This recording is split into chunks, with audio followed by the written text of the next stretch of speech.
राजर्षी छत्रपती शाहू महाराज यांच्या 26 जून रोजी होणाऱ्या सुवर्ण महोत्सवी शतकोत्तर जयंतीचं औचित्य साधून कोल्हापुरातील राजर्षी शाहू छत्रपती मेमोरियल ट्रस्टच्या वतीनं राजर्षी शाहू व्याख्यानमालेचं आयोजन करण्यात आलंय। शाहू स्मारक भवनमध्ये सोमवारी रात्री या व्याख्यानमालेच्या तिसऱ्या दिवशी परराष्ट्र धोरणांच्या अभ्यासक डॉक्टर उत्तरा सहस्त्रबुद्धे यांनी भारताचे परराष्ट्र धोरण या विषयावर विचार मांडले। यावेळी बोलताना डॉक्टर सहस्त्रबुद्धे यांनी आपल्या देशाच्या स्वातंत्र्यानंतर आपल्यासमोर देशातील विविध प्रश्न उभे ठाकले होते। त्यामुळे परराष्ट्र धोरणाबाबत देशानं अलिप्तवादाचं तत्त्व स्वीकारलं होतं असं सांगितलं।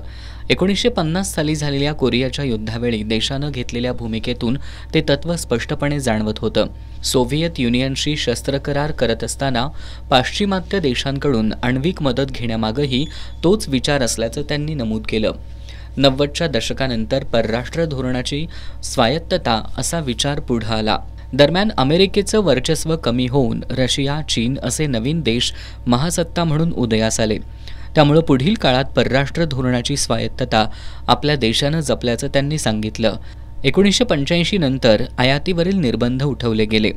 संतुलन हेच भारत देशाच्या परराष्ट्र धोरणाचं तत्त्व असून आपल्या देशानं लष्करी नव्हे तर नैतिकदृष्ट्या जगाचं नेतृत्व करण्याची गरज डॉक्टर उत्तरा सहस्त्रबुद्धे यांनी व्यक्त केली।